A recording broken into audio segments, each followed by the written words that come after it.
Efendim herkese merhabalar. Gündem Özel'de TV 2020 ekranlarında yayınlanan. Bugün Reşat ve ben eşlik ediyorum. Beni çoğunuz tanıyorsunuz ama kendimi tanıtayım. Linda Frame ben. İsterseniz program başlamadan önce gündem üzerinden bir geçelim. İran ile İsrail arasında savaş füze saldırılarıyla devam ederken bölge ülkelerinden Kıbrıs'ta olağanüstü durum halindeyken halkın sığınacağı yerler gündemin ilk sıralarına yerleşti. Güney Kıbrıs halkın en yakın sığınağına olabileceği mobil uygulamayı devreye sokarken Kıbrıs'ta farklı görüşler dikkat çekti. Sivil Savunma Teşkilat Başkanlığı bugün yaptığı açıklamada bilinmeyen bazı gerçekleri gündeme getirdi. Ayrıca 200 bin kişiyi barındırabilecek sığınaklardan söz edildi. Konuyla ilgili detayları sizlerle paylaşacağız. Bu arada vatandaşların sığınaklarla ilgili düşüncelerini yansıtan röportajlara da yer vereceğiz. Bir başka gündem konumuzda Lefkoşa'nın Türk ve Rum belediye başkanlarının sınırsız Lefkoşa konusunda ortak proje yürüttükleri açıklandı. Öncelikle bir kapının açılmasından söz edilirken diğer detaylar hakkında herhangi bir detay verilmedi. Bu arada Hindistan Başbakanı Modi önceden planlandığı şekilde dün Kıbrıs'a geldi.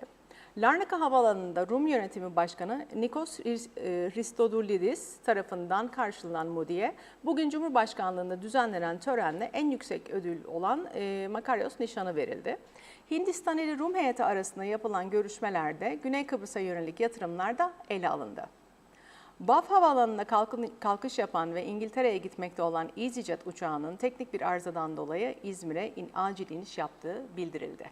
Hepsi ve daha fazlası sizlerle. Evet, buyurun Reşat Bey. Evet, herkese hayırlı günler, hayırlı hafta diyerek başlayalım. Bugün Linda Hanım bana eşlik ediyor. Eylül Hanım tatilde olduğu için kısa süreli bir tatile çıktı. Dolayısıyla Linda Hanım'la birlikte, zaten Linda Hanım'ı ekranlardan tanıyorsunuz. Psikolojik programlarıyla, konuklarıyla çok güzel bilgiler veriyor, bizleri aydınlatıyor. Bugün programı onunla gerçekleştireceğiz. Hatta ve hatta program akışı içerisinde kendisinden bazı özet halinde bazı bilgiler de isteyeceğiz. Özellikle bu savaşın insan psikolojisi üzerindeki etkilerini. Şimdi İran ve İsrail arasındaki savaş devam ediyor ve bu savaşın tabii füzelerle yürütülen bir savaş olduğunu görüyoruz. Çelişkili haberler vardır. Özellikle Türk televizyonlarında çok farklı haberler geliyor.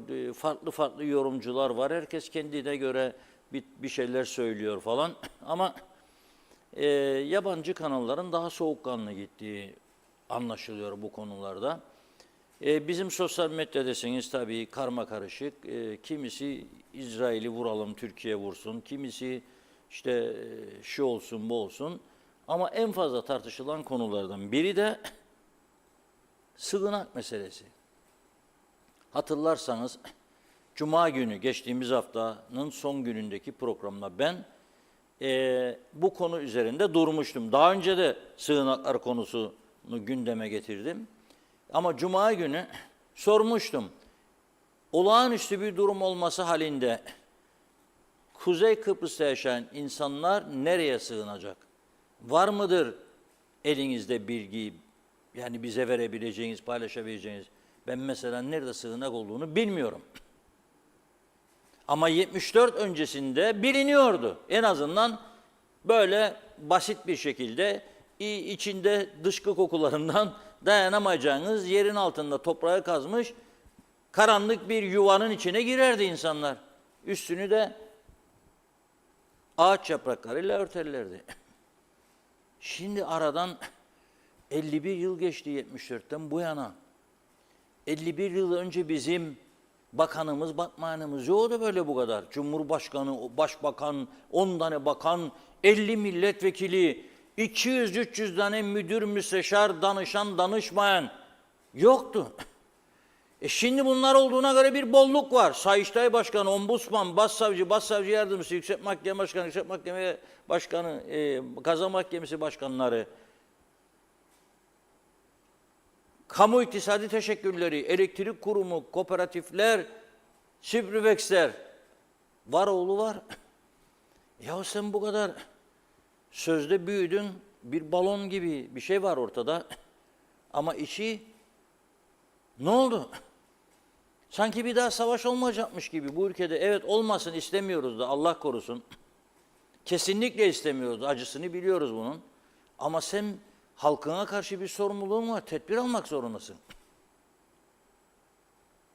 Ve bekliyordum Yüce Meclis acaba bu konuyu bugün ciddi ciddi tartışır mı diye. Zaten saat 11 yerine 1.30'a doğru, 13.30'a doğru toplanmış Yüce Meclis.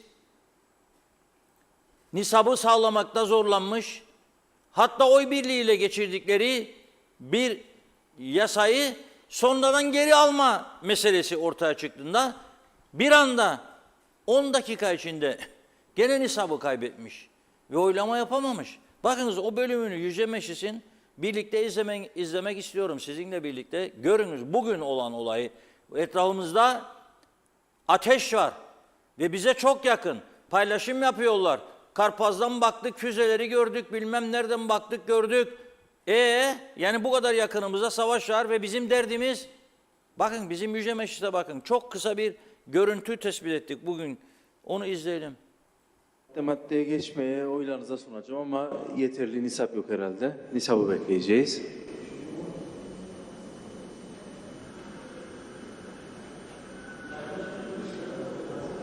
Efendim?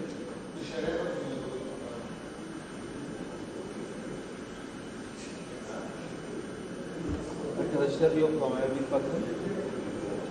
Yeterli sayımız olursa maddeye geçebiliriz.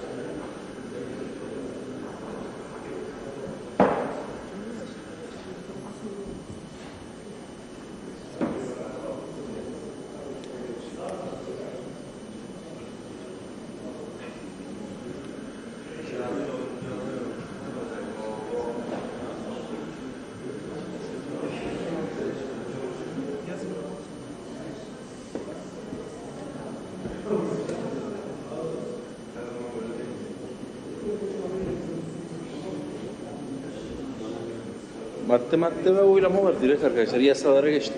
26 yok. Oy birliği ama 26 bulmamız.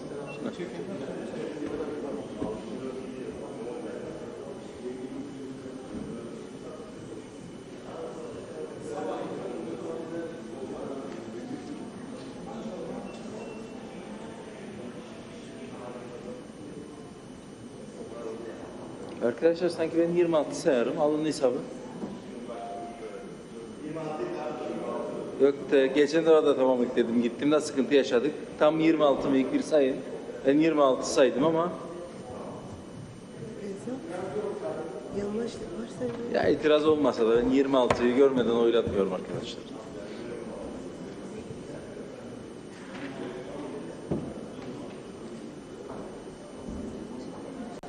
Efendim?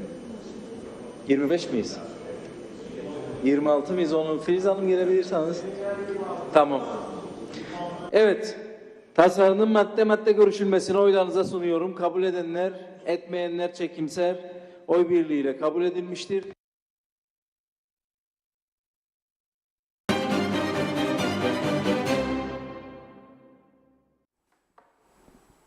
Görüyorsunuz değil mi? Tam bir komedi tiyatrosu. Yüce Meclis.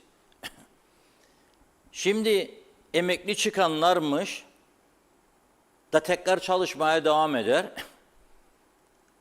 Bir oradan vergi gelir fazlalığı var diye fazla vergi öder. Bir yasa tasarısı sunmuşlar.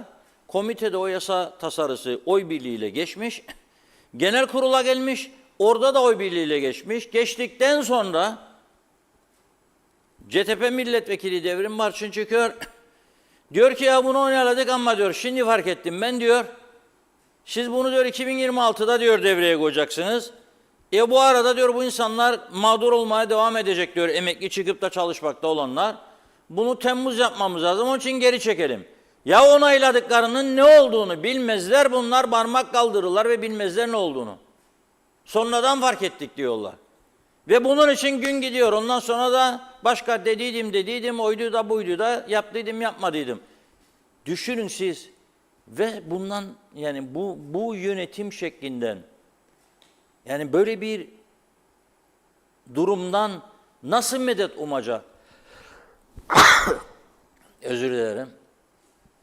Linda Hanım'ın parfümü beni etkiledi olumsuz yönde. Neyse. Arkadaş, özür dilerim yani kusura bakmasınlar, sizlerden de özür dilerim. Ama benim güveneceğim bir yapı bu forever dedikleri veyahut da iki eşit egemen dedikleri yapıda yoktu. Yani böyle bir benim güvenebileceğim bir yönetim mekanizması yoktu. Ha neden buradasın? Memleketimdir, severim. Atalarımın mezarı burada, kardeşlerimin mezarı burada. Dayanabildiğim kadar dayanacağım diyorum. Ama bu kendiliğinden yürüyor burada işler yani. Yani zannetmeyin biri bir şey yapar bize de. Yoktur öyle bir şey. Ya bu kadar ateş çemberin arasında savunma. Ya gazetede okumazlar, televizyonla görmezler.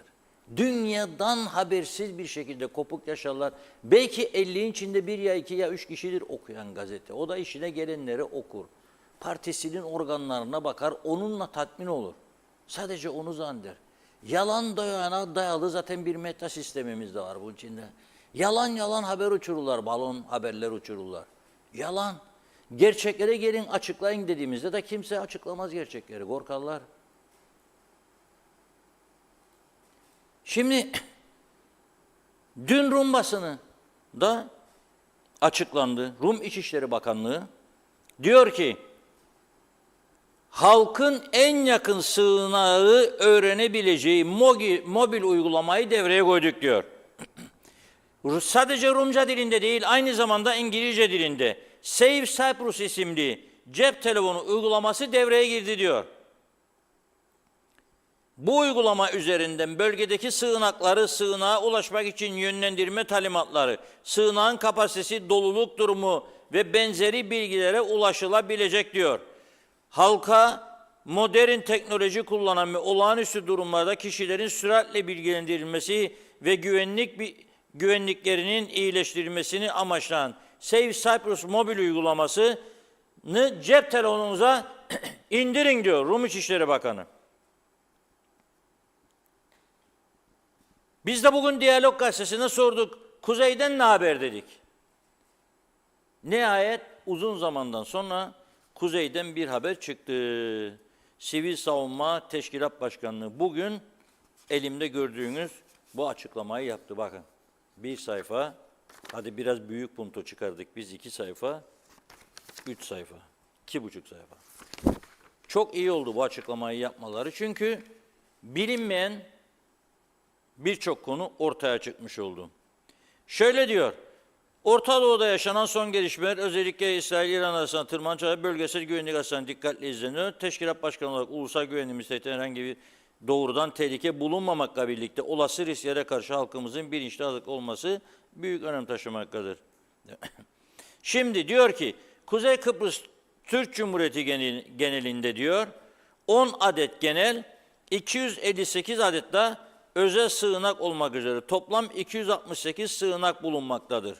Bu sığınaklar yaklaşık 200 bin kişiyi barındıracak kapasite. Nerededir bu sığınaklar? Mesela ben nereye gideceğim olağanüstü bir durumumuz? Hangi sığınağı? Nerededir? Hangi köşededir? Köşkçiliğin bilmem ne Doktor Durmuş sokağında oturanlar nereye gidecek? Şimdi geleceğim. Sivil savunma ama neden bu halde olduğumuza açıklık getiriyor. Gene siyaset. Mevcut sığınak kapasitesini artırmak maksadı tüm ilçelerde faaliyet gösteren büyük kapasiteli, iyi dinleyin lütfen, oteller ile geniş bodrum hacimli bulunan binaları da sığınak planlamasına dahil etmiştir. Yani otelleri kullanacağız diyor. Daha açık itiraf ediyor bunu. Güneyde oteller şimdi bu savaş durumunda turist doldurdu. İsrail'den kaçanlar otelleri doldurdu. Çifte fiyat ödüyorlar. Ekonomiyi de ayakta tutmak zorundasın, gerilim var diye. Tamamen batıracaksın, yani otelleri de kapatacağım demek ister. Ve onları sığınak yapacağım. Hücum otellere öyleyse. Hücum. İşte bu. Gerçek bu. Çünkü başka yer yoktur. Yoktur başka yer. Yasa geçirdiler zamanında.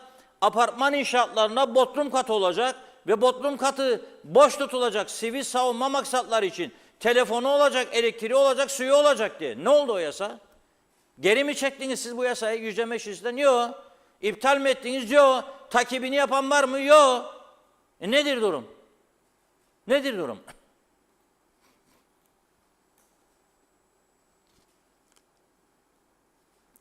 Olağanüstü hal ilan edilmesi durumunda büyük kapasiteli oteller, geniş bodrum hacimli binalar, apart otellerin bodrum katları ile özel mülk bodrum alanları halkın sığınması amacıyla Sivil Savunma Teşkilatı'nın kullanımına geçecek. İşte bu. Budur. Olay bu. Yani özel güneyde olduğu gibi, başka ülkelerde olduğu gibi başkalarının mülküne girmeden sığınak yapalım. Modern içinde gıdası, erzağı, ilk yardım malzemeleri, hemşiresinin olacağı sığınaklar, o bizi aşar. Çünkü o ancak cahil ülkelerde olabilir. Bir şey bilmezler etmezler diye devlet onları iyi yerlere. Burada okuma yazma oranı %100'e yakın.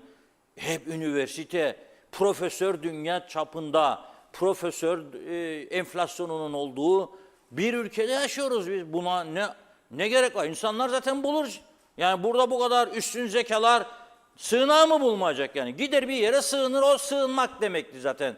Sığınak, yani illa yerin altında olması gerekmez ya. Bir köşede durur, saklanırsın, sığındım dersin. Veya otomobilin içine girersin. Bence en güzeli bagajları açınız bir şey olursa. Girin bagajın içine, otomobil bagajın içine, kapatın kapağında. Biraz gındırık tutun ki havasızlıktan ölmeyesiniz diye. Öyle. Silah sesi durduğunu duyduğunuz anda açarsınız en yakın mesafede, ihtiyaç molasını giderirsiniz. Sonra tekrar gelip bagajın içine girersiniz. Ne olacak? Yani demokrasilerde çare tükenmez.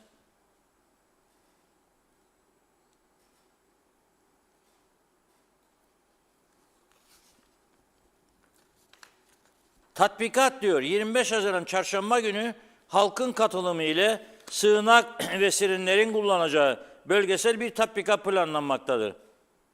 Tatbikatın planlaması Gazi Mausa'dadır diyor. Bilgilendirme sistemi uyarılar, afet acil durum radyosu olarak görev yapacak olan Radyo Vatan, Radyo Nihavend, Radyo Türkiye ile ülke genelinde siren anons sistemi ile cami anons sistemi aracıyla duyuracaktır. Duyurular ayrıca Sivil Savunma Teşkilatı resmi Facebook hesabından da yapılacaktır. Sosyal medya çeşitli platforma yer alan teyitsiz bilgilere itibar edilmemesi, yalnızca resmi kanalın takip edilmesi önem arz etmektedir. Evet.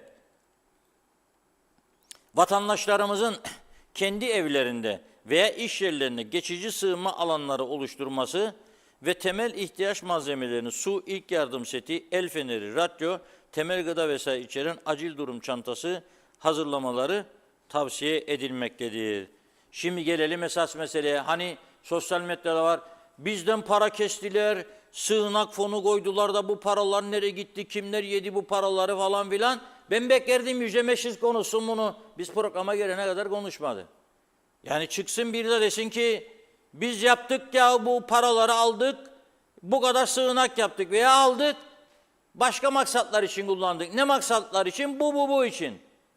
Onu söylemediler kimse. Şimdi için söylemediklerine biraz sonra birlikte tanıklık edeceğiz inşallah maşallah. 2000 yılında diyor 44/2000 sayılı sığınak yasası ile sığınakların inşası, bakımı ve onarımı sağlamak maksadıyla Sivil Savunma Teşkilatı Başkanlığı'nda 10 kişiden oluşan sığınak komisyonu ve Sivil Savunma Teşkilatı Başkanı konusunda sığınak fonu oluşturuldu. Fon inşaatlardan alınan katkı payları ile beslenmekteydi. 2014 yılına kadar sığınak fonunda biriken para, iyi dinleyin lütfen, 2000 yılından 2014'e kadar 14 yılda sığınak fonunda biriken para, sığınak ile bütünleşik olarak Doktor Burhan Nalbandoğlu Hastanesi, Ayakkan Tanı Merkezi'ne ve Gazi Mausa Devlet Hastanesi yapımına kullanıldı. Söz konusu inşaatlara ek olarak KKTC çapında siren anons sistemi de sığınak katkı fonunda biriken para ile yenilendi. Bu parada yer tutmaz bu çok. Bunu isteseniz bir şirket size zaten bunların en modernini hemen sağlar. Para nereye gitti? Nalbandoğlu Ayakkan Tanı'ymış iyileştirmişler. Hem de Gazi Mausa Hastanesi yapımında. Sen hastane yapacak parayı ayarlayamadın, biriktiremedin ve o Gazimos Hastanesi'nin yapımında biliyorsunuz ihalesinde dönen dolaplar çok yazıldı, çizildi o günlerde. Ben çok yazdım, çizdim. Çok övgü de, çok sövgü de aldım tabii rahatsız olanlardan. Yapıldıktan, bittikten birkaç ay sonra yağmur sular hastanenin içerisine doluyordu, taşıyordu. Denetlenmemiş, gerekli ciddiyetle bakılmamış.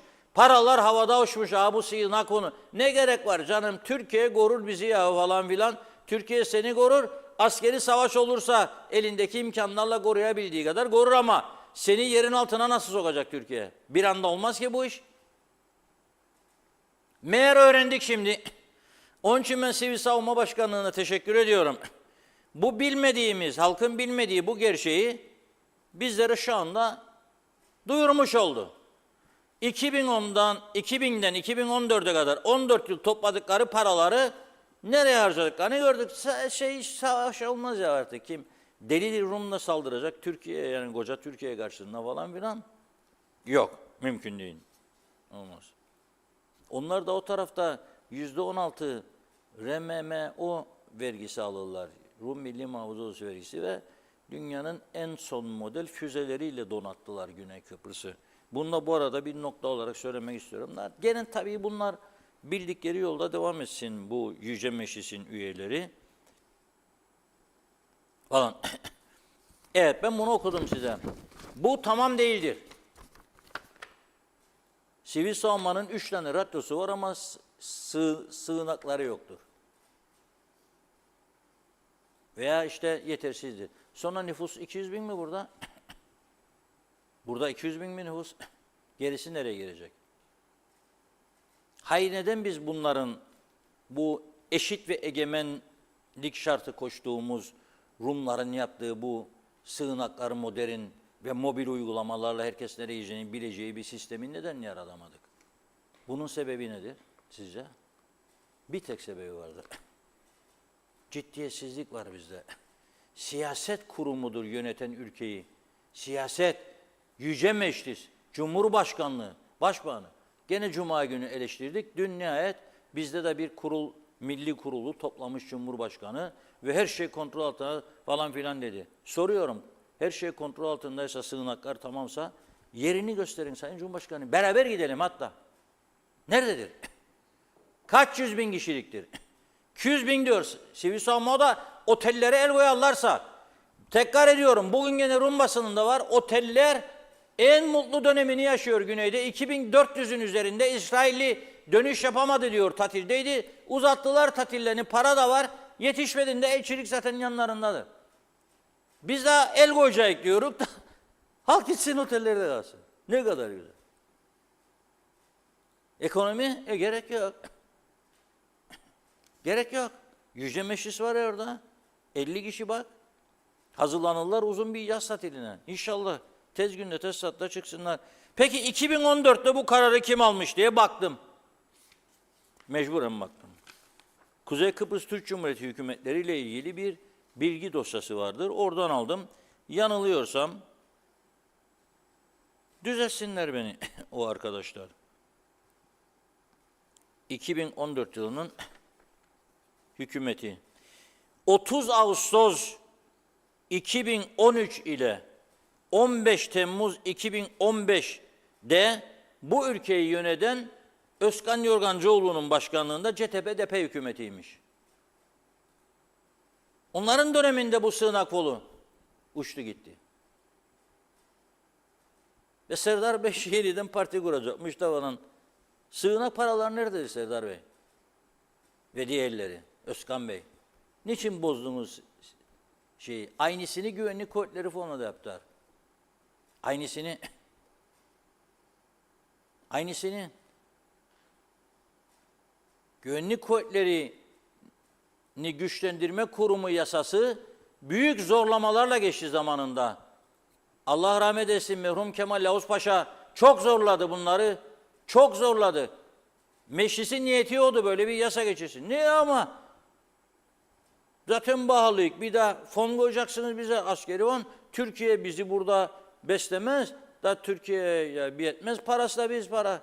Adam dedi ki halbuki törenler oluyor dedi. 30 Ağustos 20 Temmuz törenleri. Ben istiyorum dedi Kıbrıslı Türkler o törenlerde geçen araçlardan bir tanesi top taşıyıcısı olsun bizimdir desin de gurur duysun dedi. Yoksa Türkiye bizde tabii ki karşılar dedi. Ben biliyorum çok para da toplanmayacak. Ama bir top taşıyıcısı bizimdir desin, o mutluluğu yaşasın, paylaşım olsun. Sonra ne oldu? Hep birlikte bir süre sonra Efendimiz bağlıyık. Daha kapılar da açık değil tabii ya. Yani Rum tarafıyla mukayese şansımız da yoktu. Ne ama bu kadar fon güvenlik öyle gerek yoktur. Kaldırdılar fonu. Kaldırdığınız ha o tarafta %16'dır. Gidip aldığınız her eşyaya %16 verirsiniz. Rum Milli Muhafız Ordusu fonu. Da kavgaya tartışmaya geldiğinde Facebook kahramanlığına birbirini döven, ezen, eleyen, birbirinden üstün zeka olan bu toplum da şeye gelince kendini güçlendirmeye onda yoktur. O hale getirdiniz toplumu çünkü siz siyasiler. O hale getirdiniz. Freni patlamış otomobil neyse forever teorisi de olur. Hiç tutarlı bir şey yoktur. Ne plan var ne program var. Sadece demek. Hristodelis bizi felakete sürüklüyor. Kıbrıs'ı buna hakkı yoktur. Seni uyarırım ha dikkat et falan diyorlar bizim taraftan. Neye uyarın ya kendini? Neye uyarın? Neye uyarın? 2 tane üs var orada. Uçaklar da hazır. Tornadolar hazır orada. F-35'ler de hazır. Mirajlar da hazır. Neye uyarın? Füze imha sistemleri hazır. Ve adam o kadar rahat davranıyor ki böylesi dönemde Hindistan Başbakanlığı alıyor. Geleceğiz biraz sonra o konuya. Böyle bir dönemde Hindistan Başbakanı alıyor ve gene ekonomi ağırlıklı bir zirve yapılıyor Kıbrıs'ta. Detaylarını biraz sonra mutlaka sizlerle paylaşacağım ben bunun. Ama şeyleri de Forever Teorisi'nin büyük marifetini de yarına bırakıyorum size. Bugün çok konu var konuşacağımız. Buradadır liste. Böyle bak çekiyorum. Bu liste Forever Teorisi'nin Guinness Rekorlar kitabına girecek hükümetlerini yarın konuşacağım sizinle. Yarın değil pardon. Çarşamba günü kısmetse. İnşallah maşallah. Yarın şimdiden söyleyeyim. Yarın Linda Hanım yok. Onun önceden planlanmış randevuları var. Eylül Hanım'ın da yarın tatilinin son günüdür. Çarşamba günü inşallah bir gün ara vereceğiz yarın. Çarşamba günü konuşacağız bunları. Evet. 2014 yılında sığınak fonunun paralarını Lefkoşa Devlet Hastanesi Ayakkan Tanı Merkezi'ni geliştirme ve Gazi Mausu Hastanesi'nin yapımı için harcamışlar. Sığınmaya gerek yok. Dedim ya, herkesin bir arabası yok mu? Çoğu evin 2 araba var. Hanım bir arabanın bagajına girer, savaş çıkacak olursa, savunur orada kendine sığınak. Bey bir arabaya girer. Çocuk varsa bir çocuğu biri alır, bir çocuğu biri alır. Silah sesi durduğu zaman çıkar, istediği bir yere de ihtiyacını giderir, tekrar girer. Ne gerek var? Hayat da işte açıklandığı gibi otellere el koyarlar. Ekonomi gerek yok. Ya bunu düşünme. Daha fazlasını söylemek istemiyorum. Bu mesaj her şeye el konabileceğinin mesajıdır aslında bu ülkede. Her şey. Bu kadar güvenlik altındadır Kuzey Kıbrıs. Ve bunun da baş sorumlusu Yüce Meclis'tir ve hükümetlerdir. Aynen budur durum. Evet Linda Hanım, başlayalım mı bir yerden? Ben Linda Hanım'la tabii bu arada mesajların hemen ardından ona bir ufacık sorum olacak. Onunla devam edeceğiz. Sonra nereye geleceğiz? Hindistan Başbakanı'na geçeceğiz. Hindistan. Evet. Arzu Mucize, iyi yayınlar diliyorum, seviliyorsunuz demiş. Gürsel Cihat Paşa'ya da 1 numarasınız demiş. İzzet Ahmet, Sayın Linda Hanım ve Reşat Bey iyi yayınlar. KKTC Arif Mustafa Cüce, selamlar, iyi yayınlar dilerim. Kolay gelsin. İnşallah bir an önce bu savaşlar son bulur dileğiyle. Mehmet İnancı, hoş vakitler değerli dostlarım, hayırlı yayınlar size. Aynur Yüzügüler, iyi yayınlar demiş. Mehmet Uluçaylı, hayırlı akşamlar Reşat Bey, psikologla birlikte iyi yayınlar demiş. Taner Çizer, iyi yayınlar Reşat abim, Karpaz'dan selamlar. Ömer Köse, demiş ki ben 1974 savaşında mermiler karşısında hareket ederken yanımda vurulan arkadaşlarım, ölürken sığınaklar içerisinde saklananlar bugün kendilerini en büyük milliyetçi olarak anlatıyorlar demiş. Şenay Sami, hayırlı yayınlar, tebrikler demiş. İzzet Ahmet, sahte devlet meclis kafeye döndü. Bir de poker masasına koysunlar. Özdemir Berava, nedir bu hırsı? Kalan Kıbrıslı Türkleri kovmak hoşuna mı gider? Hepsi birbirine karıştı. Üzgünüm İzzet Bey. Kadir Akar, Allah'a sığınırım demiş. Ergün Yağat, hayırlı yayınlar dilerim. Doğru adres. Ali Cevat Bey, hayırlı yayınlar Linda Hanım, Reşat abi. Bugün Lefkoşa Türk Lisesi içinde tarihi sığınak vardı. Yıkıldı gitti. Herkes apartmanların bodrum katına sığınalım diyorlar. İyi yayınlar. Mehmet Uluçaylı, gerçek anlamda 1974'e kadar Osmanlılardan kalan surların altında sığınak vardı. 700 yıl sonra nüfus kalabalık olan ülkemizde sığınak yok. Herkes kendi güvenliğini sağlasın. Yarar var demiş. Sayar Aker, selamlar. Sorunsuz bir dünya yok. Bizim ülkemizin sorunları pire kadar ağırlığı yok. Yaz geldi, derdimiz su. Ali Keleş, Veli Göztaşı iyi yayınlar dilemiş. Samet Şahin, çok güzel masal anlatıyorlar. Bizler de mecbur dinliyoruz diye aktarmış. İzzet Ahmet, Sayın Reşat Bey, ne oldu, korku sardı seni? Hani sizin ana vatan var, birden korkmazsanız sildi baba vatan, kim olduğunu bulsaydın korkmazdın bugün demiş. Ali Cevat, iyi yayınlar Linda Hanım, Reşat abi, Eylül Hanım'a iyi tatiller. Meclisin işi lololo, iş yapmazlar. Aldıkları para helal hakkı değil, yazıklar olsun, yayınlar. Mehmet Uluçaylı, savaş çok kötü bir şeydi. Geriye ne yaşlı gözler harabe olmuş, evler ve parçalanmış aileler bırakmaktadır. Çağatay Doluner, füzeler Kıbrıs'a da düşerse bize yönettiğini iddia edenler sığınacağı yerlere hazır bekler. Büyük ihtimalle 7 milyar lira harcayıp inşa ettikleri külliyelerin zemininde 7 yıldızlı sağanakları mevcuttur. Halka ne olur, sallamazlar bile demiş. Fikret İpekçioğlu, işte görün meclis yollarındaki çizgileri çizilsinler, ondan sonra diğer konulara değinirler, yazıklar olsun. Mehmet Uluçaylı, meclis Nisan'ı sağlamıyorsa, nisabı sağlamıyorsa meclis sekreterlerini de saysınlar. İyi ki meclis var da biraz komedi seyrederek. Nazibe Nalbant, iyi akşamlar, iyi yayınlar. Sizlere, herkese, aileme, tüm sevdiklerime mutlu, güzel akşamlar dilerim. Yeni haftamızın ilk günde her şeyin daha iyi olmasını duacıyım. İnşallah bu savaşlar son bulur. İyi şeyler duyalım. Herkesin de çok morali sıfırdır. Sizleri çok çok severek kaçırmadan izlerim ve dinlerim. Ağzınıza yüreğinize sağlık. İyi ki varsınız. Saygılarımla demiş. Türker Alptekin, ne yüce meclisi yahu, cüce meclis, yalancılar meclisi. Selam verecek biri yok bunların içinde. Mehmet Uluçaylı, tekrar Linda Hanım, sizi Reşat Bey'i görmek güzel. Teşekkür ederim. Ve Reşat Bey, hiç korkma, yanınızda bugün değerli bir psikolog var. Yürü de korkma demiş. Mehmet İnancı. İzzet Ahmet, Mehmet İnancı cevap vermiş orada. Galip Sekban, iyi yayınlar dilemiş. Aydın Özaydınlık, noktasından, virgülünden, vurgusundan mesajlar anlamlı buldu. İzin süresi ismine kadar sürsün. Mehmet Şenler, iyi yayınlar, kolay gelsin. Sözen Bey de aynı şekilde iyi yayınlar demiş. Cemal Asfalı, iyi yayınlar demiş. İzzet Ahmet, Erenköy, Sılak Salan Deniz'den gidebilirsiniz. Korkmayın. Ana vatanın yanınızda ne korkarsınız? Abi de baba vatan kimseniz söyleseniz yüreğim yanmaz demiş. Turgay Gezen, mecliste böyle oylama mı olur? Kabul edenler, etmeyenler çekimser oy birliğiyle kabul edilmiştir. Kendi kendime okudum tam 3 saniye. Ben şahsen oylamanın sonucundan bile şüpheliyim demiş. Sayar Aker, her kapıya satılık yazılım, İran'dan, İsrail'den göçmen de olsun bu KKTC. Biz Avrupa'ya turist olalım demiş. Mehmet Uluçaylı, Sayın Cumhurbaşkanı Bakanlar Kurulu'na başkanlık etti ve İsrail-İran Savaşı'nda olabilecek bir tehlike anında her türlü tedbiri aldık dedi ve sığınaklar hazırdır dedi. Niye sığınak varsa yerlerini bildirsinler.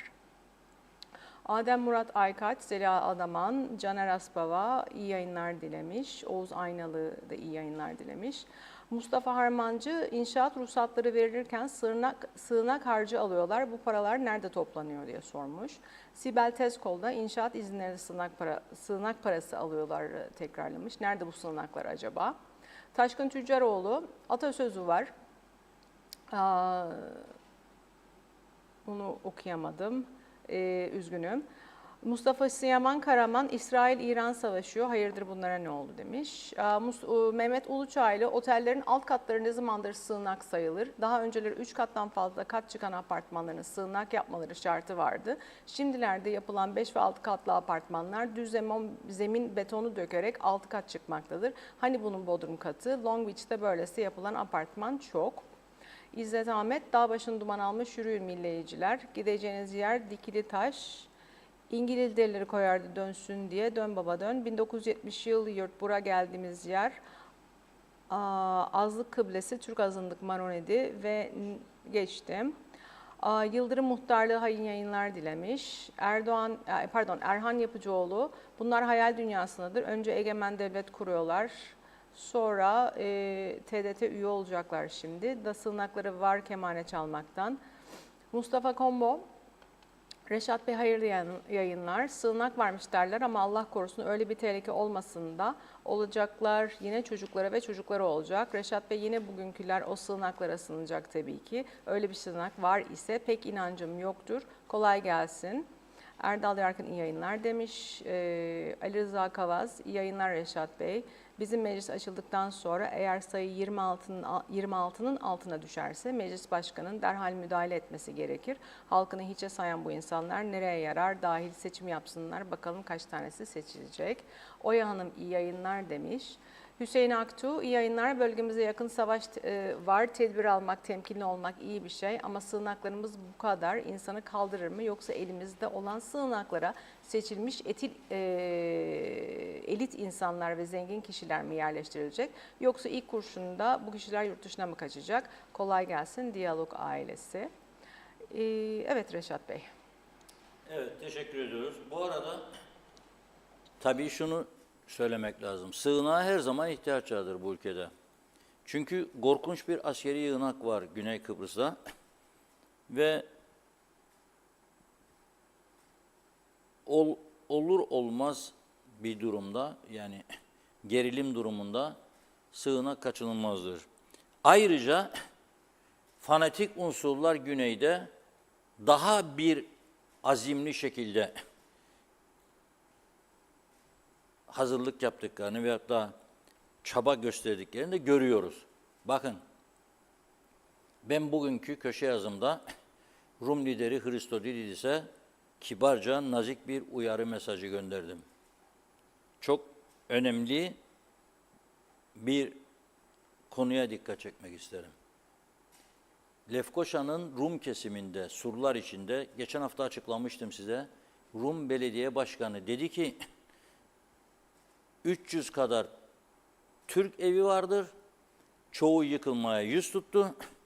Biz bunları bir yıllık kiralarla tamir ettiremeyiz, uzun vadeli kira verilmesi lazım. Bunun için de devletin bunları istimlak etmesi lazım. Bir fiyat biçin, hepsine el koyun dedi açıkçası. Hepsine el koyun dedi. Şimdi Mehmet Harmancı ile Lefkoşa'nın Rum Belediye Başkanı, Sınırsız Lefkoşa adı altında bir çalışma yürütüyormuş. Hiç sınır kalmayacak diyorlar. Sınırlar tamamen yok oluncaya kadar çalışacaklar ve ortak plan program yürütüyorlar. Öncelikli hedef de bir kapı açılsın. Büyük bir ihtimalle Ermeni evlerinin olduğu Baf Kapısı dediğimiz Çetinkaya'nın oralarda o daracık sokağın açılmasıdır. Açılsın mı? Evet açılsın. Ben de desteklerim. Açılsın. Ama tüm Lefkoşa'nın sınırsız olacağı bir duruma gelebilmek için iki toplum arasında güven olması lazım. Mehmet Harmancı'nın bunu da Lefkoşa Rum Belediye Başkanı'na söylemesi lazım Haralambos Bey'e.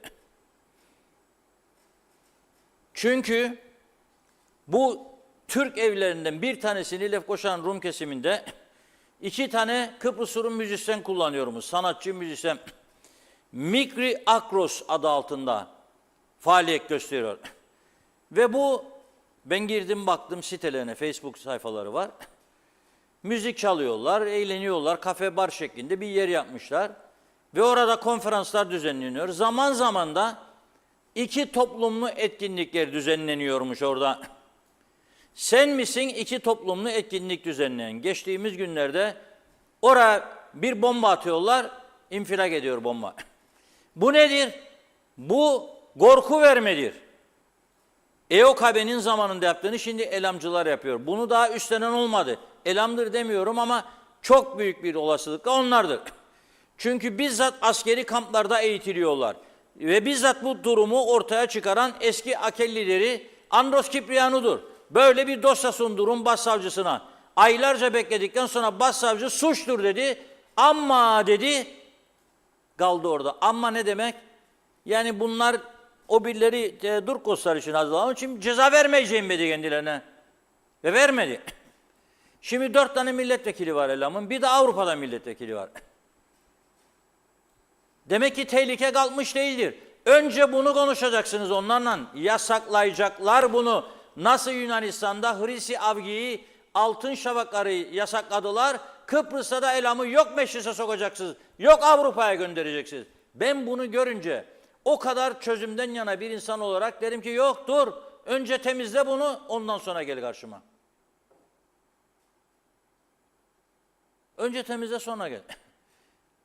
Ben sadece bizdeki yanlışları eleştirmiyorum. Oradaki yanlışları da eleştiriyorum. Ve bu konuda Hristo değilse büyük görevler düşer.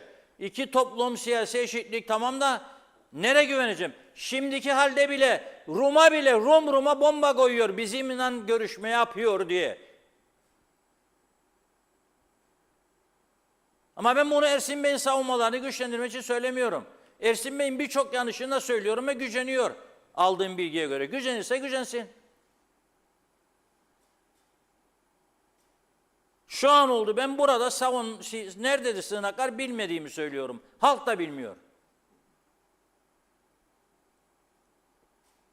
Ben belirli kırmızı çizgimdir. Bunun dışında konuşmam diye bir laf etmem. Siyasette böyle bir şey olmaz. Merhum Süleyman Demirel'in lafıdır. Dün dündür, bugün bugündür. Evet. Bu savaş olayları bölgemizde çok arttı.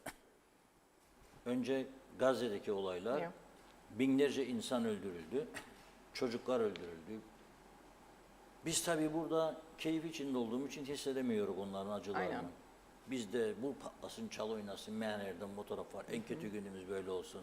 Evet. Bir de şimdi en fazla yaygın olan sil baştan başlamak gerek. Herkes boşanana. Bir evlilik, bir boşanma. Evet. Önümüzdeki yıl iddialıyım, inşallah yanılırım. 2 evlilik, 3 boşanma. O noktaya doğru gideceğiz. Gidiyor. Bu savaşlar nasıl etkiliyor insanların psikolojisini? Ya şimdi savaş belirsizliktir. Yani Kıbrıs'ın zaten tarihine baktığınız zaman belli yani o savaştan çıkmış bir toplum Kıbrıs. Ama burada özellikle hani şimdiki nesil ne olacağını bilmiyor, ciddiyetini anlamıyor.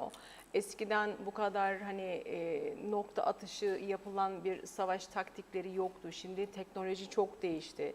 İnsanlar bana dokunmayan bir yılan 1000 yaşasın modunda.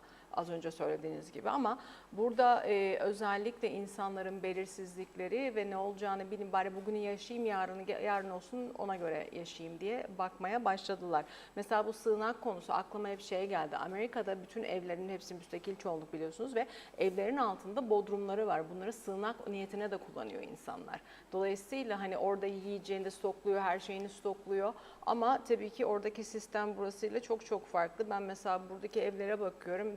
Zemin üstünde hatta bazı izleyicilerimiz yorumlar yapmış. Hani düz zemin üzerine ev inşa edip altta herhangi bir temel yok, bir şey yok ve ev dikiyorlar ve dolayısıyla insanlar ne yapacaklarını bilemiyorlar.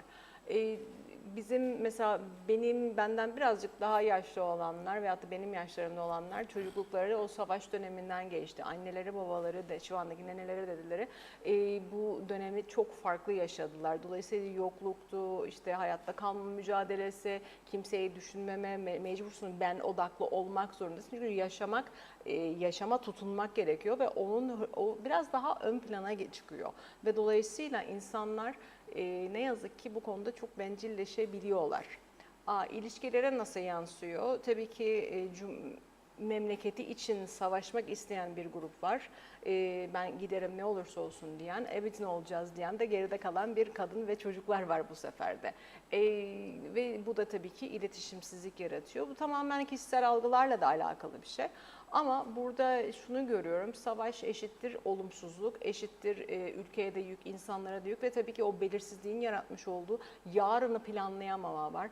Zaten aile altyapılarında, dinamiklerinde problemler oluyor, iletişim sıkıntıları oluyor. Onun ve mesela hatta hatırlarsanız bu pandemide boşanma oranları artmıştı. Pandemide boşanma oranları artınca herkes dedi pandemiden dolayı. Hayır değil, bu zaten dinamikler çürümeye başladı. Bu o da bahanesiydi. Ama bu savaşlarda herkesin kafasında ya bize bir şey olursa, hatta insanlar böyle geyik espriler, ne olacak alt tarafı kafamıza bir bomba düşer geçer diye böyle espriler yapmaya da başladılar. Ve dolayısıyla hani bunu ne kadar ciddiye alırlar almazlar çok tartışılır. Geçen gün sosyal medyada gördüm, Lübnan'da galiba Beyrut'ta bir gece kulübünde insanlar eğleniyordu ve üzerinden füzeler geçiyordu. Hani biz bu kadar duyarsızlaştık mı gerçekten? Bencilleştik mi? Yoksa hani bugünü yaşayalım yarın ola hayrola diye bir moda mı girdik? Onu ben de çözmüş değilim ama Ama bu da bence bir psikolojik travma var insanlarda. Var, hayır, yani burası- benim başımdan füze geçerken ben içi yaşa nasıl? Şimdi vurdum duymaz olmak çok bambaşka bir şey. Travmayla yüzleşmemek bambaşka bir şey ve travmayı ama ne olacak deyip ben istediğim gibi yaşarım demek çok bambaşka bir şey. Bu Kıbrıs zaten travmalarla dolu bir ülke. Geçmişi travmalar ve halen de onları atlatmış değil. Ama ne yazık ki şimdiki neslimiz birazcık o vurdum duymazlığın içerisinde bunu ne kadar ciddiye alır almaz tartışır. Hatta bugün birisiyle konuşuyorduk. Ne yapsam satıp gideyim mi nereye gideceğim? Ne olacak? Yarının belirsizliği tabii çocuk da var. Çocuk olunca da baba hayatını kaybetti. Anne tek çocuk ne yapacaklarını bilemiyorlar. Bu arada tabii ki burada bir sürü göç var. İnsanlar daha iyi bir yaşam için kaçıyor. Buradan kalkıp satıp gitse nereye gidecek? Nereye Dil yok, gidecek? o yok. Yani 3 tane simit satsa bir kümes alır Avrupa'da. yani işte 3 onu tanesini sen Aynen. Kıbrıs'ta bir tane kümes Aynen. alırsın Avrupa'da. Aynen. Nereye gidip yaşayacaksın? Mümkün değil yani. Onun için hayat çok zor ama biz ne yazık ki şeyimizi kaybettik diye düşünüyorum. O insancıl duyarlılığımızı kaybettiğimize inanmaya başladım. Çünkü evet dışarıda sıkıntılı bir durum var. İşte Gazze var, o var, İran var, İsrail var. Aralarındaki husumet ayrı bir konu ama yarattığı tahribat, psikolojik tahribat çok bambaşka bir konu. Evet. Çok teşekkür ederim. Gerçekten kısa sürede çok Evet. güzel Çok özetlediniz. anlatılacak çok şey var ama Anlatılacak çok şey var tabii ya. burada ben Ama şeyi sadece- çok dinlerim bu aralar ben. Sil baştan herkes. Sil baştan nereye müziği sil yok abi. baştan? Bu ne demekti sil baştan? Hani şu, Sıfırdan başlamak. ben diyor yani bıraktım şimdi yeniden başlıyorum Yeni. demek istiyor. Tamam. Ve bunu da duyurma ihtiyacı hissediyor. Neden? Ben Ya- güçlüyüm ama. Ya içindeki psikolojik buhrandır, ki. ya karşısında bıraktığına mesajdır, ya da, O da var. yenisine mesaj. Yani onu bıraktım, Ama hazırım falan gibi. Ama temel mesajda ben güçlüyüm. Bak ben sil baştan buradan bırakır beni yıkamazsınız. Hani yıkılmadım ayaktayım. Dertlerimle baş başayım Evet. devam ediyorumun farklı bir versiyonu. Bence Ama de. hepsi bir gösteriş, bir şov, bir mesaj verme. Az önce söylediğiniz gibi bu klavye silahşörlüğün içinde. Klavye mühim canım. İsrail'e savaş önerenler vardı. Yani bu vardı. sosyal medyalarında takip altında olduğunun Var, farkında değiller. var. Aslında bu zaten ciddi bir yönetim olsa. Evet. Savaş kışkırtıcılığı suçtur. Durdurması lazım ama durdurmuyorlar. Yani bak öyle bir mekanizma da yok. Bizde şey var işte iletişim bilmem ne, bilişim bilmem ne teknolojileri. Başkan çok da güzel lüks delüks bir bina yaptı. Ama bunların kontrol edildiği bir ülke yoktur burada. İsteyen isteyene istediği çamuru atabilir, sövebilir, Evet. sayabilir. Bu Çamura kadar tiz basit. kalsın. Bu hale geldikten sonrasında artık bunun neyini nasıl bir taraftan çekeceksin, o bir taraftan elinde kalacak. Yani burasının düzelme şansı bana göre yoktu. Yani artık öyle bir de bu kadar kültür karmaşası olamaz yani.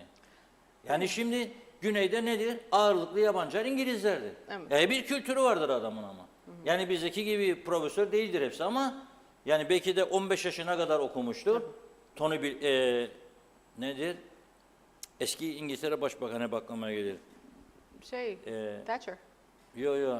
Blair. O da değil. Şimdi adı aklıma gelir.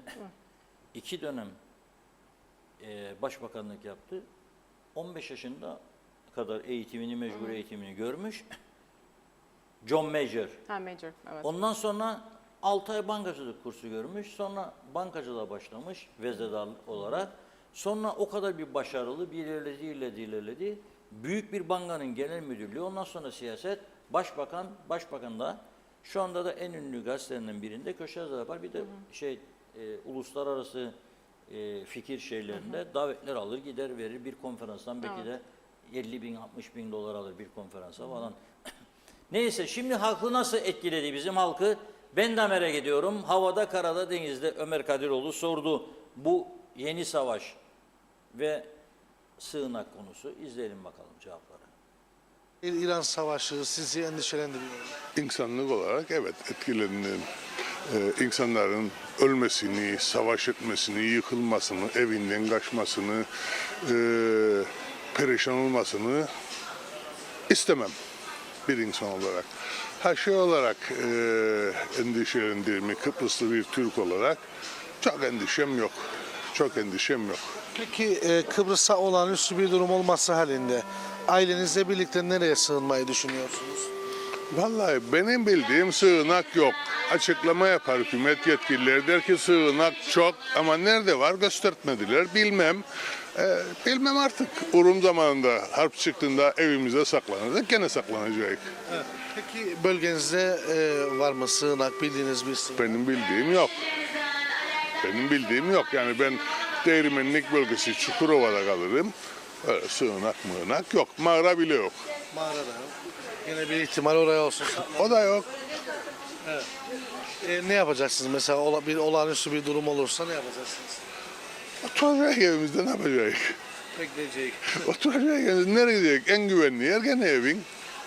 Peki sığınaklar var denildi dediniz hükümet yetkilileri tarafından.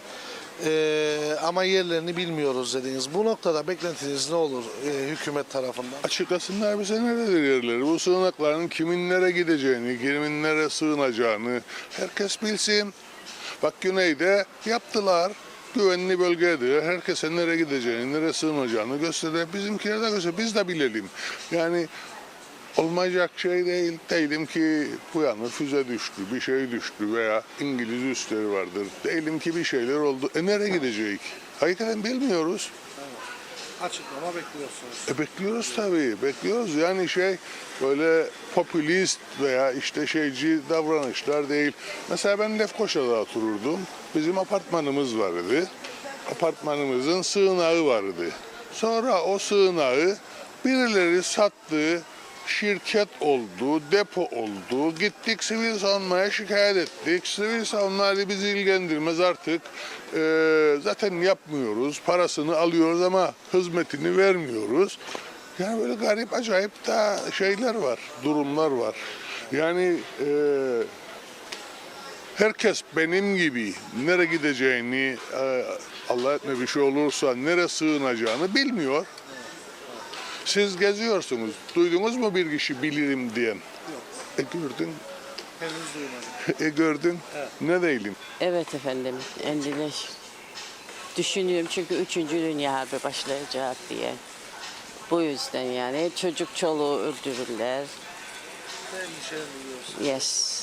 Evet. Peki Kıbrıs'a olağanüstü bir durum olması halinde ailenizle birlikte nereye sığınmayı düşünüyorsunuz? Neredeysem orada yine. Yani eğer Kıbrıs'ta bile başlasam mecbur burada kalmam lazım. Memleketimde yine. Savaşmamız lazım gülüm.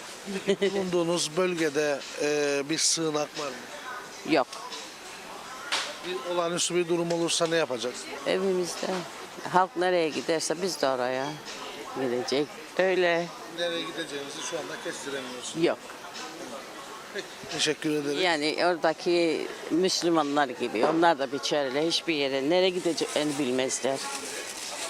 Evler patlar başlarına. Yani bunu üzülürüm. Yeah. Hiç endişe etmiyor. Türkiye bunun hep şeyin üstesinden gelecek bir ülke. Ondan yani müşteri olun. Tek sorunumuz Kıbrıs'ta şu an bütün her yer yapılıyor. Her şeyler yapılıyor. Her köye bir sığınak. Her Magosa'nın bir yerine, Lefkoşa'nın 2-3 yerine, Güzel Yurt'un büyük 3 yerlerine bunlar yapılması gereken şeyler.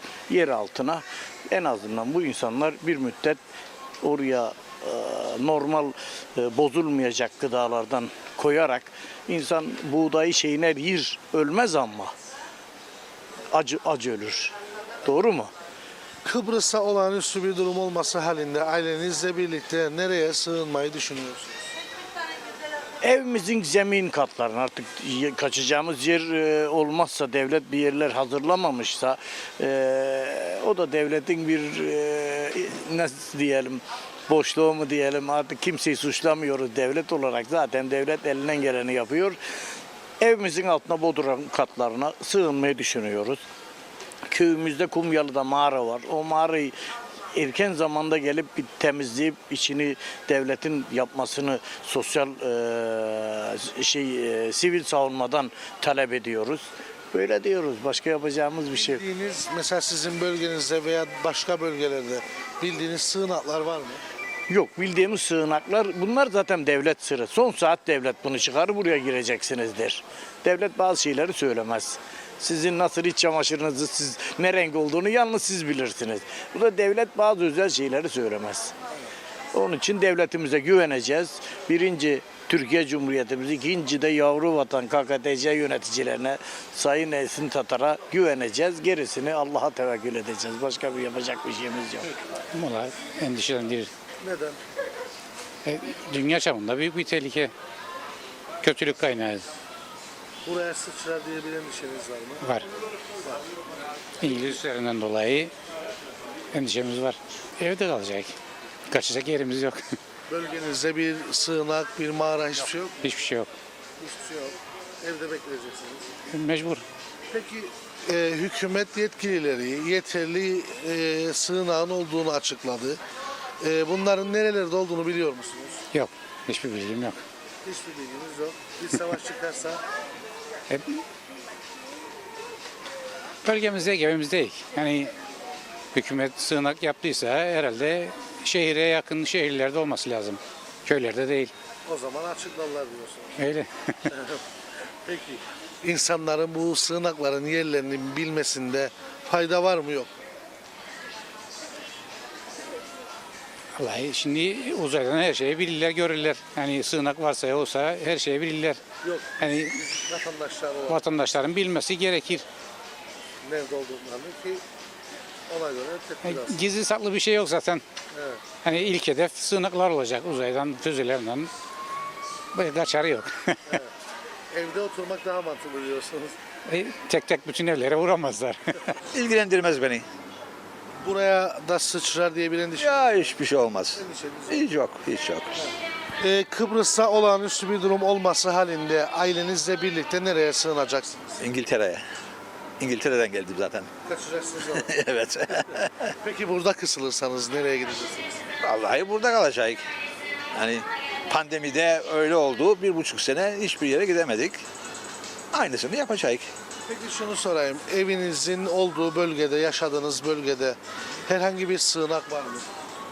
Sığınak? Ya vallahi bilmem. Bilginiz yok. Hiçbir bilgim yok. Hükümet yeteri kadar sığınağın olduğunu açıkladı. Bunların yerinin bilinmemesi, halk tarafından bilinmiyor olması normal mi? Normal değil tabii. Yani insanların bu gibi sığınakları bilmesi lazım. Nerede olduğunu. Nerede olduklarını tabii. Ya. Olağanüstü bir durumda. Evet, oraya sığınacak değil mi yani?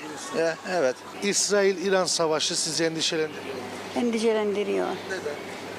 Neden? Bize de sıçrayabilir her an. Çünkü komşumuz İsrail'i destekler. O desteklediği için biz de onların destekçisi değiliz. Her an bize de şey edebilir, aksedi. Evet.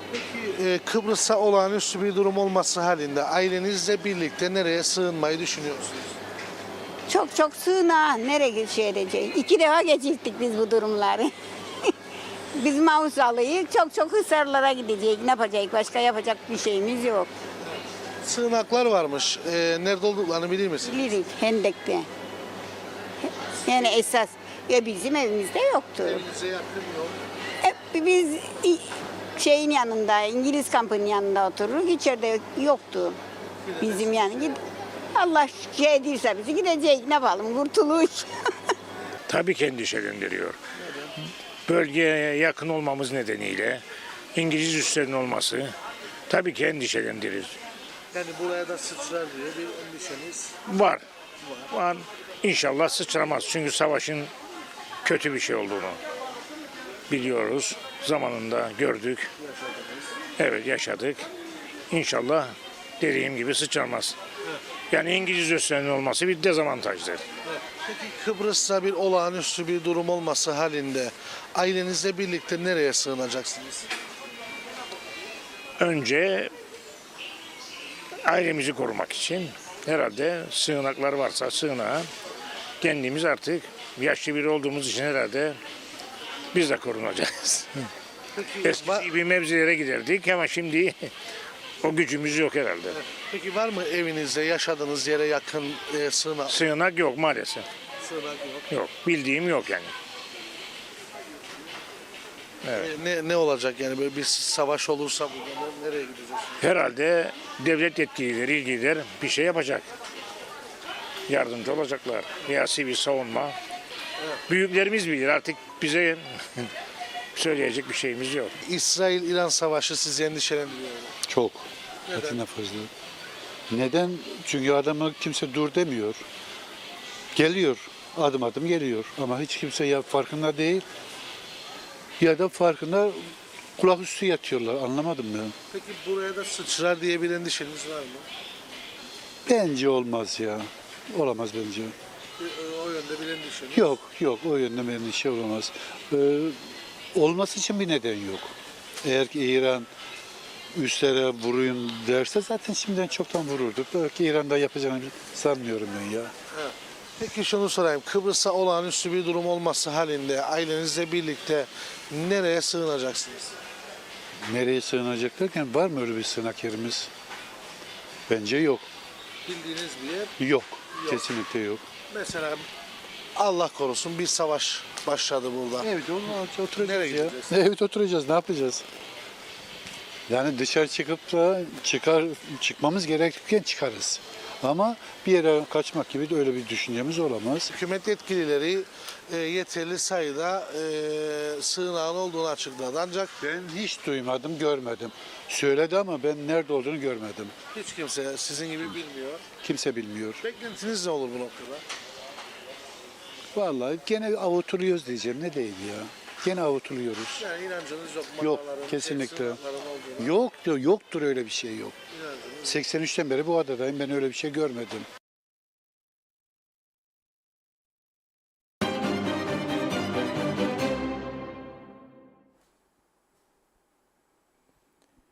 Evet, gördüğünüz gibi vatandaşların hiçbirisi sığınak olduğuna dair bir bilgisi yok diyor. Haberim yok diyor. Nerede var diyor da ben görmedim diyor. Yoktur öyle bir şey çünkü. Nerede var? İşte diyecekler ki radyoda o anda radyosu olan elindeki çoğu insanda radyo yoktur. Yani. Duyacak, duyarsanız koşun falan yere diyecekler. Farz ki hücum dediniz. Havalanlarında öyle uçağa binerken, uçağa binerken, uçaktan inerken kavga eden bir milletik yahu. Vura o sanki öne numaran var zaten. Hayır, beni devirerek geçsen de numaran değişmeyecek ya. Yani arka taraftan ön tarafa geçecek değilsin ya da önden arkaya. Asansörde aynı şey. Asansör durduğunda içindekinin çıkmasını beklemeden içeri girmeye çalışan kim vardı? Kültür olarak bizdik. Sığınak olduğunda birbirini döve döve giren kazanacak. Girmeyen sokakta kalacak. Çocuklar mesela. Yani falan yere gidin derlerse eğer. Müthiş bir umursamazlık vardı. Becerdiğimiz tek şey Türkiye'den izin aldıkları zaman bizdekiler kahramanlık nutku atarlar. Bir tehdit Güney Kıbrıs'a.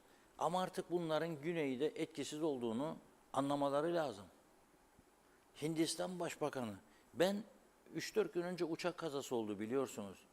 370 kişi öldü ya. Ve ben Hindistan Başbakanı'nın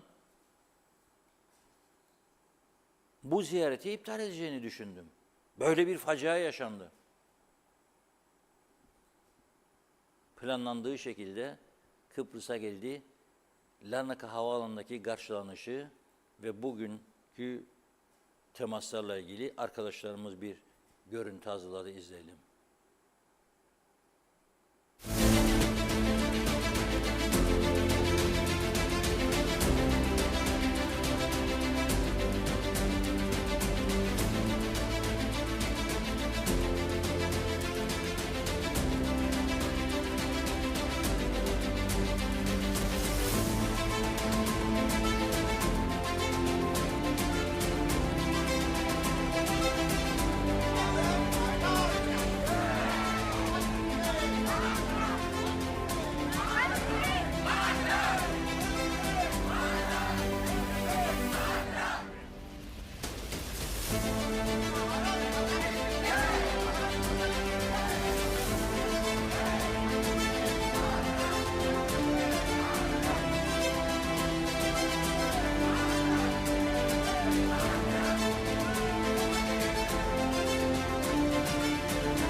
और यहाँ पे हम दृश्य दिखा रहे हैं दर्शकों को।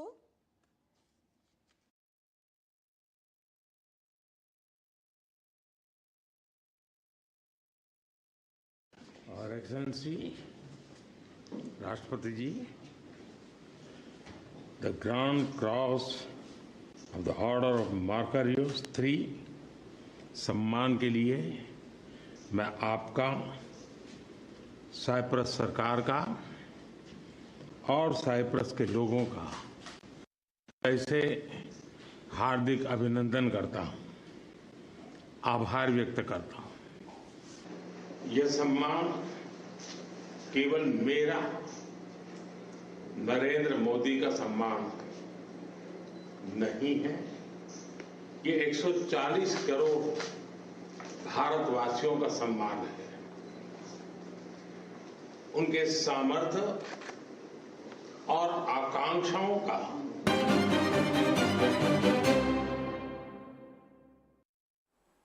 Kısa bir sosyal medya paylaşımı yaptı bugün Nikos Christodoulidis. Bugün özel bir gün, tarihi bir gün. Çünkü dünyanın en büyük cumhuriyetinin liderinin Kıbrıs'ta bulunması, ülkemizi ve halkımızı zamanla birleştiren dostluk, güven, anlamlı işbirliği ve pratik dayanışmanın güçlü ve tarihi bağlarının açık bir kanıtıdır dedi. İki ülke arasında 150 milyon euroluk bir ticaret hacminin olduğu belirtildi. Ama gördüğünüz gibi bu Hindistan'ın Başbakanı Modi halkı tarafından çok sevilen bir lider. Bütün liderlere böyle bir sevgi nasip etsin diyorum. Ederse tabii, hak edene etsin tabii ki. Çocuğu gördünüz değil mi az önce karşılamada? Arkadan saçını çocuğum Modi diye yazarak kesmişler. Saç modelini. Kıbrıs'taki Hintliler de onlar. Ve bugün de hem Hintli yatırımcılar hem Kıbrıslı Rum yatırımcıların katıldığı kapsamlı bir toplantı yaptılar. Ve bu ilişkileri özellikle ekonomik yönden geliştirme kararı aldılar. Kıbrıs ve Hindistan diyor, tarihi Modi ziyaretinde bağları derinleştirme sözü verdi diyor Rum yönetimi. Ve bugün Christodoulidis Modi'yi gördüğünüz gibi Kıbrıs Cumhuriyeti'nin yani Rum yönetiminin en büyük nişanı olan Makarios nişanıyla ödüllendirdi. Evet, durum bu merkezde. Biz tabii hak istiyoruz biz de, yani Kıbrıs Türk halkını görmezden gelemezler. Çözüm olursa 1960'taki gibi bir çözüm olursa Cumhurbaşkanı'nın yanında bir de Kıbrıslı Türk Cumhurbaşkanı yardımcısı olacak. Fakat kimse gücenmesin. Ben şu anda içimden geçeni, gördüğümü bilgi, görgü ve deneyimlerime dayanarak söylüyorum. Orada duracak şu anda bir siyasi lider yetiştirmediğimizi düşünüyorum. Bu kadar açık ve net. Gücenen gücenir, kızan kızar. Allah var yukarıda. Varsa göstersin bize görelim. Yoktu. Gazete okumayan, televizyonun istediği bölünmeni izleyen, eleştiriye tahammülü olmayan, yapıcı eleştirileri bile saldırı olarak niteleyen ve bir siyasetçinin sosyal paylaşımı, medya paylaşımını kaç kelimeyle sınırlandıracağını bilmeyen, anlatmak istediklerini bir televizyon ekranında plan ve programlarını ortaya koyarak anlatamayıp da köylere giderek mahalle masalarında seçim propagandası yapan böyle bir zihniyet kalmadı artık. Biz bu zihniyetinden eşit ve egemenlik talep ediyoruz. Evet. Durum bu merkezde. Çok ciddi ilişkilere girecekler diyor iki taraf bugünkü açıklamasında. Özellikle de enerji, yapay zeka, inovasyon, dijital altyapı, siber güvenlik gibi alanlarda işbirliği artırılacak diyor. Bizim de dünya çapında bu saydıklarımı inovasyon, dijital altyapı işini yapan Amerika'nın ünlü şirket yönetmiş Kıbrıslı Türkler var. Bu niyetlerini anlattığımızda bizim taraftaki arkadaşlara veya onlar geldiğinde anlattığında o nedir derler. Evet. O neymiş? Peki. Linda Hanım söylesin. Geri kalan mesajlardan bir miktar okuyalım Hemen ve dönüyorum. devam edelim. Şimdi bu arada izleyicilerimizden özür diliyorum. Bazen atlayabiliyorum. Atlıyorsam da çok özür dilerim. Şahsi değil. Nerede kalmıştık? Evet, Ali Dereseven var. Orada kalmıştık. Ülkemizde anormal şeyler oluyor. Bir arkadaşım anlattı. Lefkoşa yakınlarında bir binada bilgisayar donanımlı, değişik giyimli ve ters bakışlı kişiler gördüğünü söyledi. Çok ters şekilde bakıldıkları için çekindim ve oradan uzaklaştım dedi. Cemil Kurç, İyi yayınlar Reşat Bey. Ben Ersin abimle konuştum. Külliyenin altında modern sığınak varmış. Ayrıca külliye caminin altına da büyük bir yemekhane yaptılar. Tüm Lefkoşa'yı oraya toplayabilirlermiş ve bir yıl orada kalsak bile tüm ihtiyaçlar sağlanabilirmiş. Samet Şahin, daha kendi nüfusunu bilmeyen bir ülke, başka söylenecek bir söz var mı? Galip Sekban, onu geçeceğim Galip Bey çünkü tam olarak anlamadım ne yazdığınızı. Sait Kumru, Reşat Bey, kerme ya da sosyal konutlar 4 kattır. Emlak vergisini ödeyeceğinde 85 metrekare aldığın ev 95 metrekare oldu. Bizim evler 4 kat. Emlak ödemesine gittiğinde 3 kat göstersin. Yani alt katlar sığınak. İzzet Ahmet, Sayın Reşat Bey, 100 yıl geçse eşit olamam Rum'la. Sanayi Holding hatırlar mı? O zaman da dedik, uyan Kıbrıslı Türk yoksa vatansız kalacağız. Şimdi vatansız kaldık demiş. Taşkın Tüccaroğlu, ben 30 yıllarında inşaat işçisiydim. Bodrumlar, sığınaklar ve apartmanların en üstünde betondan, mevzi ve teraslarda betondan olurdu. Ve devlet mühendisleri kontrole gelirdi. Hatta bir tanesinin duvarını tuğladan yaptırdıydı. İnşaat sahibi olmaz dedi, mühendis yıktırdı ve yerine beton perde yaptırdı. Şimdi yedirt paraya işin olsun ama her sektör şu anda aynıdır demiş. Necati Ahmet Özkan, mecliste klimalar durmuş, hemen hammam olarak kullanılmaya başlanmış. Dışarıdan da tellak getiriliyor. Kese artarken savaşla ilgili bilgilendirme yapacak. Hatice Momin yayınlar demiş. Mehmet Uluçaylı, bizde Yüce Meclis'in tek yaptığı arazi peşkeşi, yandaşları olası bir seçimde işe alarak koltuk garantisi yapmak. Bizim neyimize sığınak, tek yaptığımız halka yalanda olan beyanatlar vermek ama gel gör halk da bu yalanlara gözü kapalı inanıp yine aynı kişileri meclise yolluyor. Onlar ceplerini doldururken halk yine yoksulluğa terk ediliyor. İzzet Ahmet, yarın için öksüz kaldık Reşat Bey dedi. Ömer Meraklı muhtar, veyahut da muhtarlığı herhalde diye düşünüyorum. Merhaba, herhangi bir savaş durumunda en garanti yer mezarlıklardır demiş. Mehmet Şah. İyi yayınlar diliyorum. KKTC'deki sığınaklara toprak ürünleri kurumu arpa ambarlarıdır. Mehmet Uluçaylı, halk insana ki yapılacak veya maaşlardan kesilecek yardımlar halkın yararına kullanılacağına insanın elini taşın altına koymaktan çekinmez. Çetin Şadi, İsrail Kıbrıs'a çelik kubbe kurdurduğu doğru mu? Tüm Kıbrıs tümünü kapsar mı diye sormuş. Cihangir Özciğer, sivil savunmaya güvenin, TSK burada. Zaten sığınak gerekmez, bize onlar kadın ve çocuklara, biz cephede olacağız. Mehmet İnancı, Reşat Bey'le inanamlı güzel bir program olacağına inanıyorum demiş. Teşekkür ediyoruz. Ve meclis sınıfta kaldı demiş. Ve Mehmet Uluçaylı, sığınak yapılacak en güvenli yerler mezarlıklardır. Kimsenin aklına gelmez ölüleri bombalamak. Hiçbir şekilde bombalanmayalım. Reşat Bey, İzmir'den selamlar. Besim Bey'le yaptığımız programı izledim. Besim Ağa doğru söylüyor Kıbrıs için. Ahmet Yaşar demiş. İzzet Ahmet, Kıbrıs'ı Türk yok. Anadolu haklarına,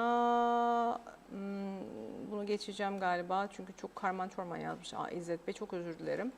Mahmut Coşkun, iyi yayınlar, Mersin'den selamlar. Serdar Cesurer, hayırlı akşamlar, iyi yayınlar dilerim demiş. Cengiz Soyal, açıklamaları duydunuz, bence devlet yetkilileri yalan söyler.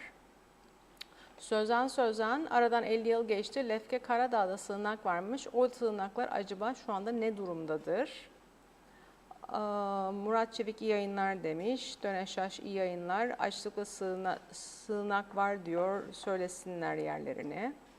Arzu Mucize, kaderimizde yaşamak varsa o olur. Allah korusun inşallah.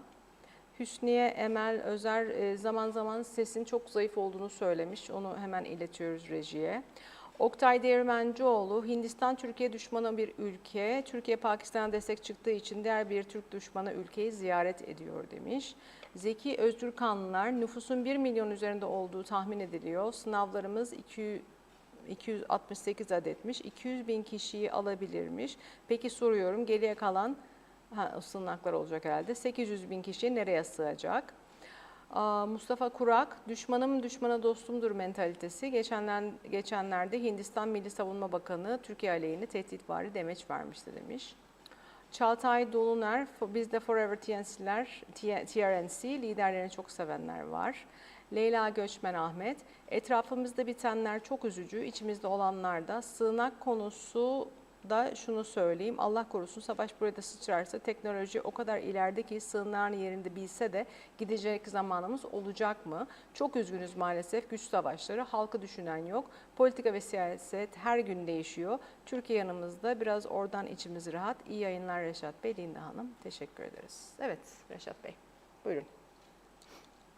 Evet, bir taraftan da tabii Güney Kıbrıs ile Türkiye arasındaki ilişkiler Avrupa Birliği sürecinde gelişeceğini görüyoruz. Yani savunma işbirliği politikalarına Türkiye'nin dahil edilmesi konusunda önemli adımlar atıldı. Türkiye de bunu istiyor. Ve 2026 yılında büyük bir ihtimalle bu iş Güney Kıbrıs'ın Avrupa Birliği liderliği döneminde neticelenecek.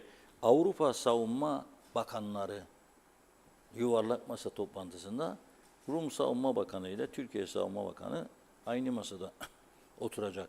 Ama sorun değildir. Zaten bizde savunma bakanı yok. Çözüm de olursa bir savunma bakanı olacak adada. 1960'da öyle değil miydi? Merhum Osman Örek Bey adanın tek savunma bakanıydı. 3 tane bakanlık bizdeydi, 7 tane Rumlardaydı. Savunma bizdeydi, tarım bizdeydi, sağlık bizdeydi. Ve Cumhurbaşkanı yardımcılığı. Başpiskopos Makarios Cumhurbaşkanı, Doktor Fazıl Küçük Cumhurbaşkanı yardımcısıydı. Nasıl bir şey olacak bilmem. Fakat ilginç bir durum meydana geldi. Tam da bu dönemde. BAF'tan havalanmış EasyJet hava yolları var biliyorsunuz. Kurucusu da İstellios adında bir Kıbrıs Rum'dur. Dünyada ünlü ucuz maliyetli havayolu şirketi. Low Cost Airlines derler bunlara. EasyJet. BAF'tan kalkıyor, Bristol'a gidecek. Uçağın içerisinde bir yanık kokusu hissediyorlar hostesler, kaptanlara söylüyor. Ve acil iniş yapması lazım kontrol için. Nereye iniyor? İzmir'e. BAF'tan kalkıp İzmir'e iniyor. böylesi emergency bir durumda Türkiye ben sizi tanımam, sahamı kapatıyorum demez. Yani insanlar sığınır. Ve EasyJet BAF'tan bu şekilde kalkıp bir Türkiye hava alanına inen ilk havayolu şirketi unvanını kazanmış oluyor. Tarihi bir gün, tarihi savaşlara tanık oluyoruz. Tarihi gelişmelere de tanık oluyoruz bu şekilde. Şimdi günün şarkısı gelsin ama bunu kime hediye edeceğiz? Şarkı kısadır zaten. Bu arada biz de bir düşünelim. Sizden de öneri gelirse çabucak bakarım. Ama yetişmek lazım. Gelirse bakarız buna. En çok mesaj yazanları daima tercih ediyoruz. Sıraya koyduk. Bugün de çok güzel bir şarkı geliyor. İzleyelim bakalım.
Evet, unutulmaz çok güzel bir şarkı dinledik. Historia de un amor. Türkçesi de var tabii biliyorsunuz. Bütün günahlarım seninle, öyle değil mi? Historia de un amor, benim bütün günahlarım seninle. Ama gerçekten güzel çalıyor değil mi? Yeşil beyaz da yakıştı, elbise yeşil, akordeonlar beyaz. Dolayısıyla iki bayan çaldı, iki bayana hediye edelim. Biri Mehmet İnancı'nın önerisini kabul ettim. Linda Hanım'a hediye ediyoruz. Bugün bize eşlik ettiği için. Teşekkür ediyorum. Çok mersi. Teşekkürlerimizle kendisine. Bir de Leyla Göçmen Ahmet Hanım'a ta bu gündeme başladığı günden bu yana sürekli bize yorum yazan, mesaj yazan, destek veren bir izleyicimizdir. Dolayısıyla Linda ve Leyla Hanım'ı, bak ikisi de Leyla başlıyor. Bu kadar da denk geldi yani. Hediye etmiş oluyoruz. Bugünlük bu kadar. Yarın bir gün ara veriyoruz. Çarşamba günü İnşallah, maşallah yeniden birlikte oluruz. Evet efendim. Bir gündem özelin daha sonuna geldik. Reşat Bey'in de dediği çarşamba günü tekrar görüşmek üzere. Ben gerçi burada olmayacağım ama akşam 8'de biliyorsunuz bu akşam psikoloğun günlüğü var. Müsaitseniz sizi orada buluşmak üzere. Kendinize iyi bakın. Hoşça kalın.